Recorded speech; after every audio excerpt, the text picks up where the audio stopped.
Faly miarabantsika tsirairay avy-indray amin'ity talata fa 30 volana jolay ity misaotra an'Andriamanitra hatrantsika noho ny fahasoavany sy ny famindrampony amintsika. Raha nidirantsika ny amin'ny mofonenan'io dia vavaksika. Rainay tsara indrindra-danitra tolotrainao ny dera ny laza ny aja sy ny voninahitra. Misaotra anao izay raha eo ny amin'ny fitantananao anay. Misaotra ihany koa fa tsy mahasaraka anay ianao. Fa mikeny sy mitsindry izay rehetra maso ary manoro lalana sy mampahery mandrakariva. Koa mety izy ianao tompo hiasa amin'ny fiainanay hatrany. Ny kiva mpaherezo ary ny mahalaindaina ame fahasotoana. Aoka ihany koa izay ao ambany fiahianao rehetra mba hitohy ho amin'ny fahamarinana sy ny fahamasinana avy aminao. Aminaran'i Jesosy, amen. Lohatenin'ny mofonenantsika androany dia manao hoe manatratra ny marika. Rainao Filipiana 4:17 sy 4:40 manao hoe fa zavatra iray aloha no ataoko, manadino izay zavatra ao aoriana ka miezaka natratra izay zavatra eo aloha. Eny miezaka natratra ny marika aho, azahoako ny lokon'ny fiantsoan'Andriamanitra any ambony, ho any ambony ao amin'ny Kristy Jesosy. Amen. Marobe ny zavatra nataon'i Paoly, mampianatra ary tena mpampianatra enjo tokoa izy. Ary ny epistily nosoratany dia be dia be ny lesona izay azo tsoahanao ary manambara fotom-pampianarana marina izany. Nampiasa ny tanany izy nentiny nanaovana lay. Izany no nahafahany namelona ny tenany isanandro fa tsy hoe novelom-potsiny ka hoe nitory dia tsy misy asa natao akory izy. Lanja enta mavesatra ho an'ny fiangonana ihany koa izy. Nanao ezaka tamin'ny fony izy hanehoana tamin'izy ireo ny tsy mety izay ataony mba hanitsiana izy ireo an'izany sy tsy hahatonga azy ho voafitaka ka nalavitra an'Andriamanitra.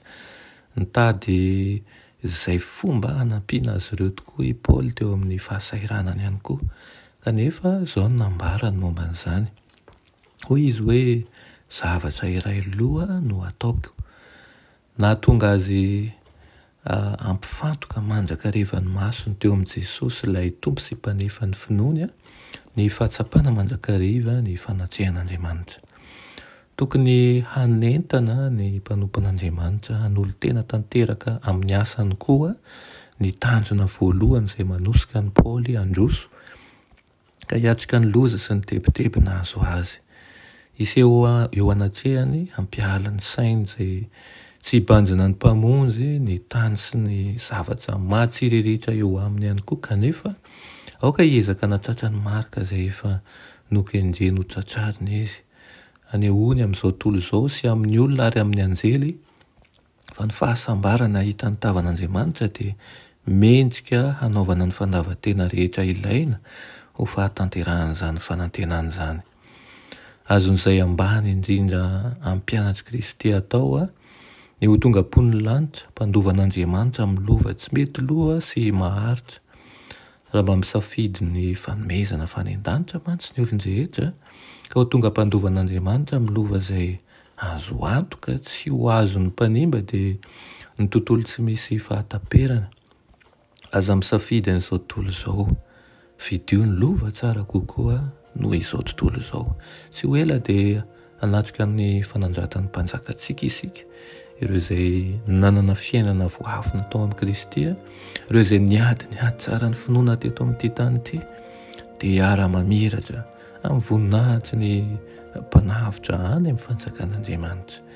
Dia izany no irin-tompo ihany koa ho anao sy ny ankohonanao, dia mba hahafahanao misitraka ny fahefana sy ny famindrampony ka rehefa ho tonga eny amin'ny raon'ny lanitra Kristy dia ianao izay efa mitoetra amin'ny Kristy dia tsy hanana hiafa tsy maintsy ho atsony amin'ny anaranao tokoa ianao satria voatahiry amin'ny bokin'ny fiainana anaranao. Amen. Andriamanitra tsara indrindra mbola misaotra anao izay ny amin'izany teninao izany.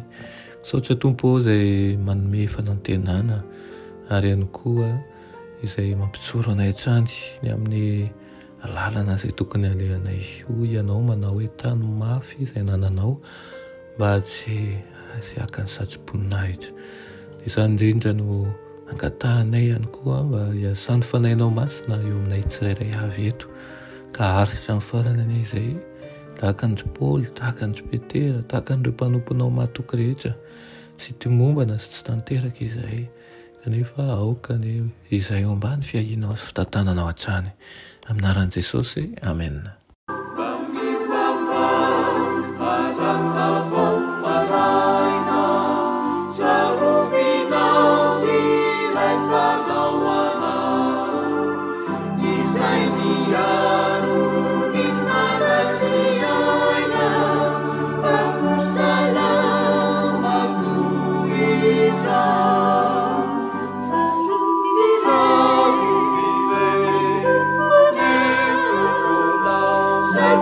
Yeah.